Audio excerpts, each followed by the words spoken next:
بات کریں گے کچھ میڈیکل کے شعبے کی. جو نجی کالجز ہیں, پرائیویٹ میڈیکل کالجز ہیں, ان میں زیادہ فیس لی جاتی ہے. فیس کس مد میں لی جا رہی ہے یہ بھی نہیں پتا ہوتا, اور اس کی وجہ سے بہت پریشانی کا سامنا ہوتا ہے, اور فیس وقتاً فوقتاً بڑھا دی جاتی ہے. تقریباً ایسا رپورٹ بھی ہوا ہے, اور یہی پتا چلا ہے کہ نجی میڈیکل کالجز میں 2.5 لاکھ روپے ایک مہینے کی فیس وصول کی جاتی ہے. تو اس پر پی ایم ڈی سی سے نے اس پر غور شروع کیا ہے, اور اجلاس میں مختلف تجاویز پیش کی گئی. اجلاس ہوا ہے اور اس بات پر اتفاق کیا گیا ہے کہ جو ٹیوشن فیس کی مد میں جو پیسے لیے جا رہے ہیں, اس سے متعلق پہلے کانفیڈنس میں لیا جائے لوگوں کو, اور ایک اس کا تناسب یہ رکھا جائے تاکہ وہ افورڈیبل ہو.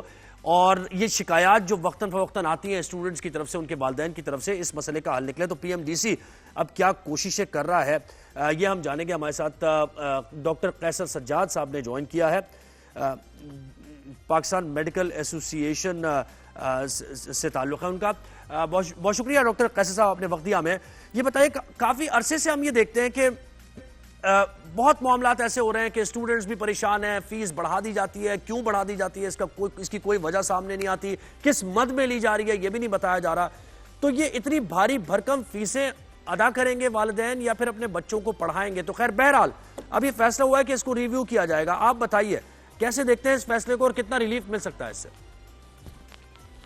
بسم اللہ الرحمن الرحیم. بہت شکریہ آپ کا. دیکھیے بات ساری یہ ہے کہ یہ بہت انفارچونیٹ ہے کہ میڈیکل کی تعلیم کے لیے جو ہے اتنی بھاری فیسیں لوگوں کو دینی پڑ رہی ہیں, جس سے یہ تو ظاہر ہو گیا کہ جو غریب گھر کا بچہ جو ہے, غریب والدین کا بچہ, وہ تو نہیں پڑھ سکتا میڈیکل کی تعلیم. لیکن اچھی بات یہ ہے کہ پاکستان کے اندر میں نے دیکھا ہے, میں اس کو اس لیے اچھی بات کہہ رہا ہوں کہ عوام ہر طرف سے پس رہی ہے, چاہے وہ کیسی بھی ہو. جس کی جو مرضی ہوتا ہے اس کی قیمت وہ بڑھا دیتا ہے جو وہ کام کر رہا ہوتا ہے. مرغی کا گوشت ہے وہ بڑھ گیا, گائے کا گوشت ہے بڑھ گیا, رمضان آ گیا, ہر چیز کی قیمت بڑھ گئی.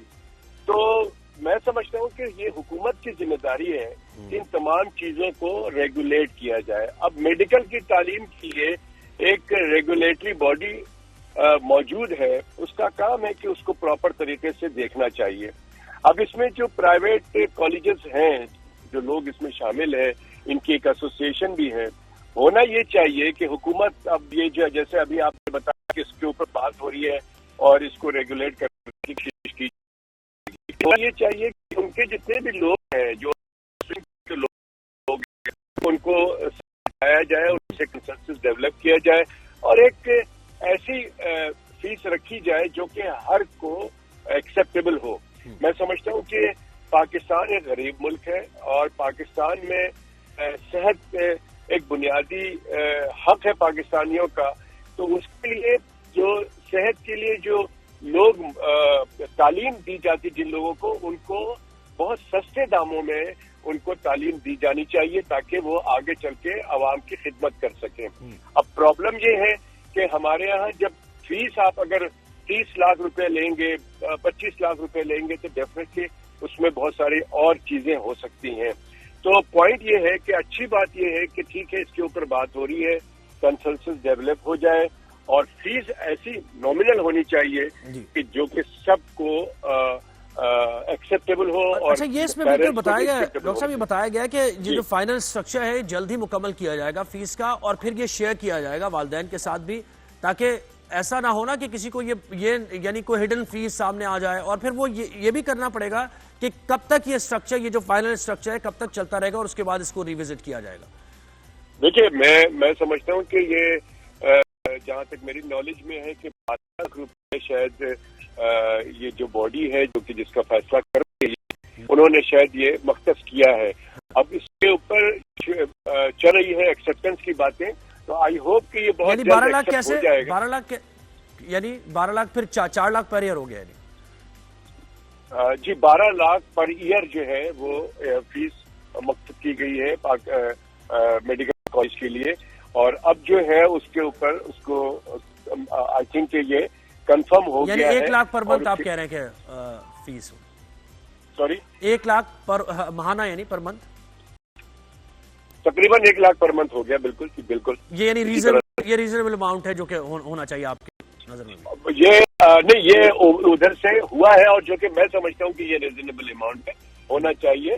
لیکن پھر وہی بات جو میں کہہ رہا ہوں کہ جو کالجز کی ایسوسیشن ہے ان کی بنی ہوئی کوئی میڈیکل کالجز کی، اور ان کو پرائیویٹ میڈیکل کالجز کی، تو ان کو بھی ان کے ساتھ کریں، تاکہ بعد میں کچھ ہماری چیزیں حکومت اپنی مرضی سے ہر کچھ ڈیسائیڈ کر لیتی ہے، جس پہ ہم بھی احتجاج کرتے ہیں، ہم سے بھی کنسرن نہیں کیا جاتا ہے، اور وہ ہونا چاہیے. لیکن ڈاکٹر صاحب دیکھیں، لانگر رن میں آپ یہ نہیں سمجھتے کہ جو گورنمنٹ کے میڈیکل انسٹیٹیوشنز ہیں یا ادارے ہیں، اگر ان کا اسٹینڈرڈ بہتر ہو جائے تو پھر پرائیویٹ سیکٹر میں اس طریقے سے ایکسپلائٹ نہ کیا جائے لوگوں کو؟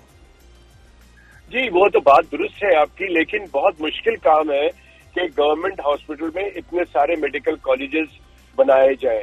Quality of education is very important. ہمارے ہاں تعلیم کی جو کوالٹی ہے اس کو بہتر بنانے کی ضرورت ہے، خاص کر میڈیکل کی تعلیم کو، کیونکہ وہ آگے چل کے انہوں نے انسان کی زندگی کا وہ کرتے ہیں فیصلے، ان کا علاج معالجے کی ساری ذمہ داری ہوتی ہے. تو اس میں میرے خیال میں کمپرومائز نہیں ہونا چاہیے کوالٹی کے اندر.